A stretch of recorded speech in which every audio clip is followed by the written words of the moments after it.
Alright gang, here we are on super secret spot 37A and 37B. And we are out with Treasure. Somewheres. She's over that way a little bit. Somewheres. I may have to go and find her. But anyway, I was out here yesterday with my brother, and our very last find was an 1862 Indian head penny. You know, the thick ones. Yes, those ones. Anyway, that's the spot I found it in. And I ran the detector back over it. This is why you always double check your spots. And there's another signal there. So, alright gang, stay tuned. Hopefully there will be another one. Alright gang, and let this be a testament to all you naysayers. Double check your hole. Because here we are. And my first impression is it's thick. So it just may be another early Indian scent. This one is in much better shape. Well, except for the front side. I know, we're not going to rub too much. Can you guys make out the date?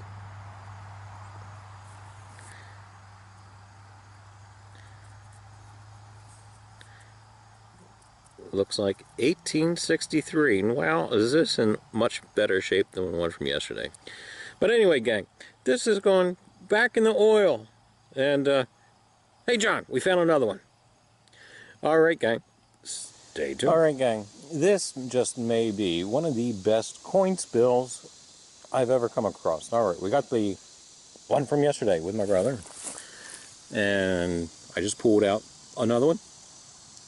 And slightly over, here's the hole, slightly over, we are having another hit. Now this hit is bouncing, but it's deep. It's registering between 60, 61. It's also popping up to 70.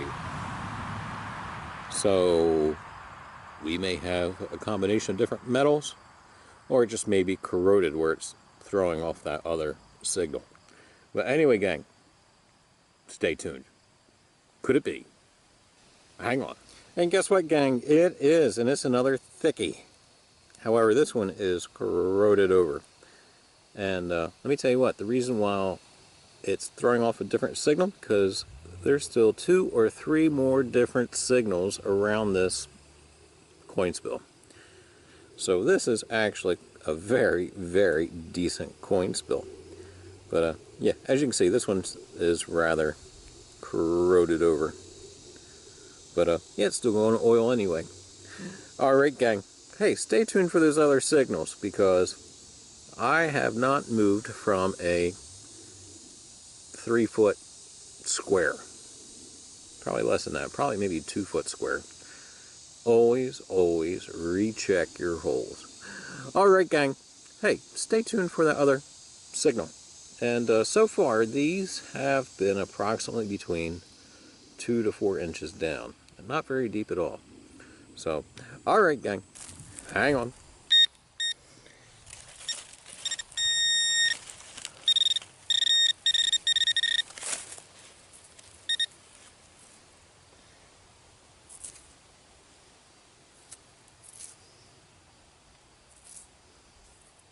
And there, gang, is another one. This is probably the best coin spill I've ever come across in a long time.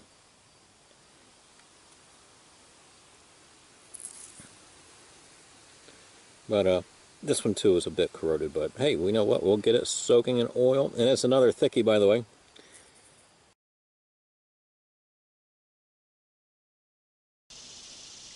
Alright, gang, let's take a look at this weirdo.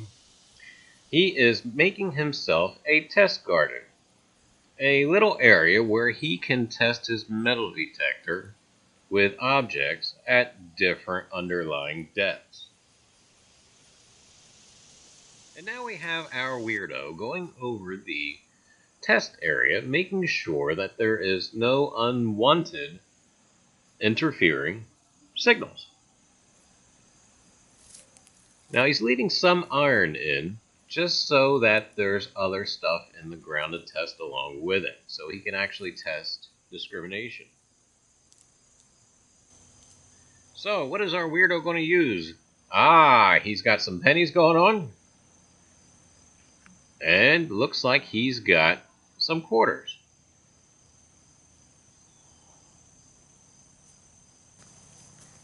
And now our weirdo is going to evenly place his various targets, test targets, at roughly a 3 feet interval between one another. After all, he doesn't want to have interference between either of those two test targets.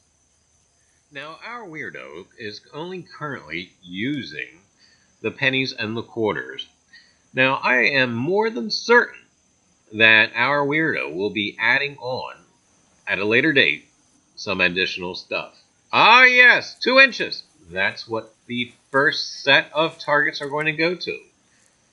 He's moving it away. And this guy, this weirdo, has picked the driest part of the summer to try and dig in his very own yard. Let's see if he breaks his foot. Ready? No, looks like he's getting it down there. But anyway, gang, look at this. Is that skill or what? I tell you, sometimes our weirdo amazes me. But anyway, gang, well, our weirdo is making this test garden because he does not like to do the air test. Basically, it's when you have your detector and you wave different targets in front of it. Albeit, that does give a person a sense of tone identification. In the actual field, it doesn't really give you an idea for accuracy of depth. And also, too, if different soil conditions, I'm sure our weirdo here will not only be testing his test targets while they are dry, but I'm sure he is going to go out there too after it has rained.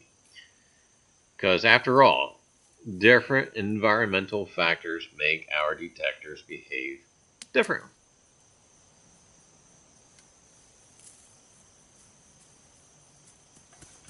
And now our weirdo has moved on to the next set, and looks like he's going to put this next row at 4 inches deep.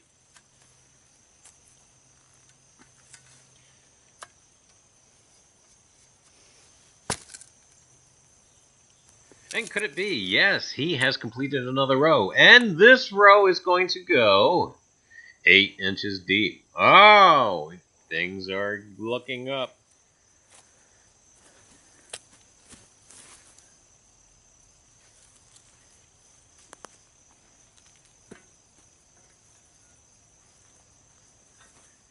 This weirdo, he's got some big feet, don't he? Holy cow. And now the weirdo has gone on to the last set, which he's going to place down 12 inches. Now, you may think that might be slightly deep. However, after it rains, the AT Pro can at times get down that deep. Also, too, he wants a test garden capable of testing out some of his larger coils. There's those big feet again. Again, the driest part of the summer. Way to go, weirdo! Anyway, hey, weirdo, make sure you don't skimp on it either. 12 inches down. And now that our weirdo has finally finished, he is actually going over his test garden and looking for accuracy on depth and with tone. Now, some of you folks may not have a yard, but you know what? I've read this someplace before about people actually using flower pots. Now, that would be highly handy for some folks who maybe live in an apartment or a condo and want to have a test garden.